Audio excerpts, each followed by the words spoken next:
क्या आप भी जानना चाहते हैं कि अगर आपने एग्रो फर्टिलाइज़र में 2014 में सिर्फ 1 लाख रुपया इन्वेस्ट किया फर्टिलाइज़र हर साल कितना डिविडेंड देती है, कितना बोनस देती है, आपका टोटल डिविडेंड कितना बन जाता, टोटल कैपिटल गेन कितना होता, टोटल एनुअलाइज़ रिटर्न कितना बनता, टोटल टैक्स कितना पे करना पड़ता और डॉलर में आपका आज के दिन तकरीबन कितना रिटर्न बनता। शुरू करते हैं।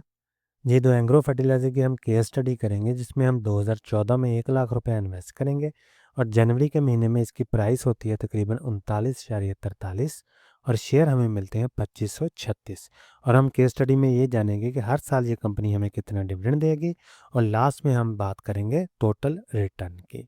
ठीक है जी। तो 2014 में हमने 1 जनवरी को इसमें इन्वेस्टमेंट कर दी है और 2014 में हमें कुछ नहीं मिलता। 2015 में ये कंपनी हमें एक डिविडेंड देती है 3 रुपये पर शेयर के हिसाब से जिसकी वैल्यू बनती है 7600 रुपया और 2015 में हमें दूसरा डिविडेंड मिलता है 1.5 रुपये का पर शेयर के हिसाब से जिसकी वैल्यू बनती है 3800 रुपया और इसी तरह 2015 में हमें तीसरा डिविडेंड मिलता है 1.5 रुपये पर शेयर के हिसाब से जिसकी वैल्यू बनती है 3800 रुपया।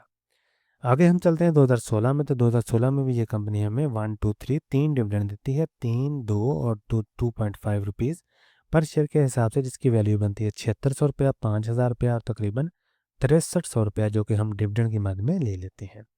आगे हम चलते हैं 2017 में। तो 2017 में ये कंपनी हमें दोबारा 3 डिविडेंड देती है, 2.5 रुपये का, 2.5 रुपये का और 3 रुपये पर शेयर के हिसाब से जिसकी वैल्यू बनती है तकरीबन 6300, 6300 और 7600 जो कि हम डिविडेंड की मद में ले लेते हैं।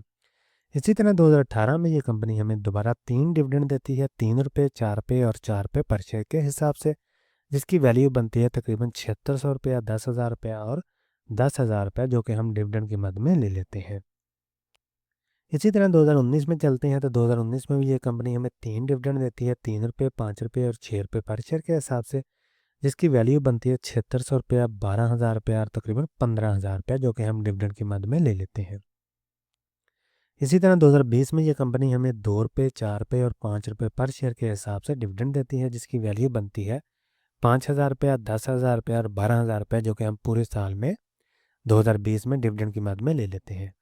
2021 में चलते हैं। तो इस 2021 में ये कंपनी हमें 4 डिविडेंड देती है, 4 रुपये, 4 रुपये, 4 रुपये और 3.5 रुपये पर शेयर के हिसाब से जिसकी वैल्यू बनती है तकरीबन 10,000 रुपया, 10,000 रुपया, 10,000 और 8,800 जो कि हम डिविडेंड की मद में ले लेते हैं।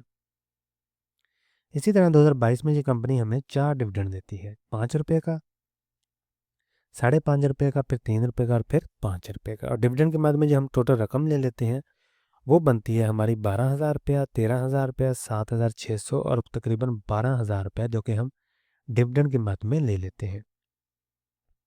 इसी तरह 2023 में ये कंपनी हमें 4 डिविडेंड देती है, 3.5 रुपये का, फिर 3 रुपये का, फिर 6 रुपये का और फिर 8 रुपये का जो कि हम डिविडेंड की मद में ले लेते हैं। सॉरी, 2023 में ये कंपनी हमें 6 रुपये का, फिर 3 और ये देखिए यहाँ से शुरू होता है 5 रुपये का, 3.5, 3 और 6 रुपये। ये बनता है 15,000, 7600, 8800 और 12,000 बनता है जो कि हम डिविडेंड की मद में ले लेते हैं। इसी तरह 2024 में ये कंपनी हमें 1 2 3 और 4 4 डिविडेंड देती है, 8 रुपये का, फिर 8 रुपये का, फिर 3 रुपये का, फिर 2.5 रुपये का जो कि हम डिविडेंड की मद में टोटल रकम जो लेते हैं वो लेते हैं जी तकरीबन 6,300, 7,600, 20,000 और 20,000 जो कि हम डिविडेंड की मद में ले लेते हैं। इसी तरह 2025 में ये कंपनी हमें 4 डिविडेंड देती है, 8 रुपये का, 2.25, 4.25 और 4.5 रुपीज़ पर शेयर के हिसाब से जिसकी वैल्यू बनती है 20,000, 5,700, 10,000 और 11,000 रुपया बनता है जो कि हम डिविडेंड की मद में पूरे साल में लेते हैं। तो 2014 से लेकर 2026 तक ईयर ऑन ईयर बेसिस पे हमने ये जाना कि ये इस कंपनी ने हमें कितना डिविडेंड दिया, बोनस हमें कोई नहीं मिला। आगे हम बात करेंगे रिटर्न समरी की। तो 2014 में हमने तकरीबन इसमें 1 लाख रुपए इन्वेस्ट किया। तो 6 मार्च 2026 को देखते हैं कि इसकी वैल्यू कितनी बनती है। तो 2536 हमारे पास शेयर हो गए। प्राइस है 6 मार्च वाले दिन 215 रुपये तकरीबन और पीकेआर में इसकी वैल्यू बनती है 5,47,000 रुपया। तो कास्ट हमारी कितनी आई है, 1 लाख रुपए की, क्योंकि हमने 2014 में सिर्फ 1 लाख रुपया इन्वेस्ट किया है। तो हमारे पास जो गेन आ गया टोटल जो कि अनलाइज प्रॉफिट है वो बना 4,47,000। अगर हम इसको आज सेल कर देते हैं तो 4,47,000 का हमें प्रॉफिट होगा। तो डिविडेंड की मद में हमने आज तक 3,66,000 रुपया रिसीव कर चुके हैं हम। तो टोटल हमारे पास गेन आ गया 8,13,000 रुपये का। तो एनुअलाइज रिटर्न कितना बना? 27.90%। ये अहम चीज़ है। इसी की बेस पे आप सेम टाइप की दूसरी कंपनियों में या दूसरी एसेट क्लास में इसको कंपेयर कर सकते हैं, या दूसरे सेक्टर की कंपनियों के साथ भी इसको कंपेयर कर सकते हैं। अगर हम बात करेंगे टैक्स की, तो डिविडेंड हमने ले लिया 3,66,000 रुपये का। तो आफ्टर टैक्स हमारे पास जो अमाउंट बनती है वो बनती है 3,11,000 रुपये का, क्योंकि हमने इस पर 15% टैक्स भी देना है, जो कि बनता है 54,000 रुपया। इसी तरह कैपिटल गेन अगर हम इसको आज सेल कर देते हैं तो 4,47,000 का ग्रॉस गेन होगा।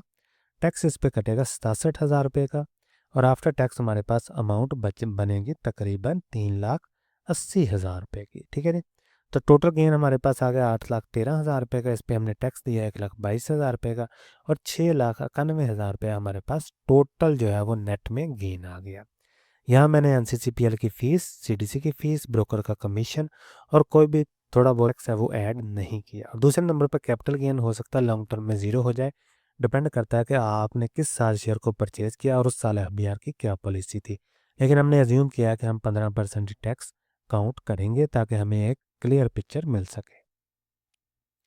इन्फ्लेशन को मैंने एडजस्ट नहीं किया क्योंकि हम पास की बात कर रहे हैं। अगर हम फ्यूचर की बात करेंगे तो हम इन्फ्लेशन को ज़रूर एडजस्ट करेंगे। अभी हम बात करेंगे डॉलर में रिटर्न की। यहाँ तक तो हमने बात कर ली पीकेआर रिटर्न की। अभी हम बात कर रहे हैं डॉलर में रिटर्न की।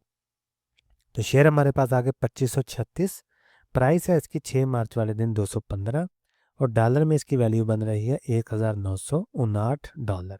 तो कास्ट हमारी कितनी आई है? $949, क्योंकि हमने 2014 में जनवरी के महीने में 1 लाख रुपए इन्वेस्ट किया, तो 1 लाख की जो वैल्यू थी 2014 में डॉलर टर्म में वो 949 थी।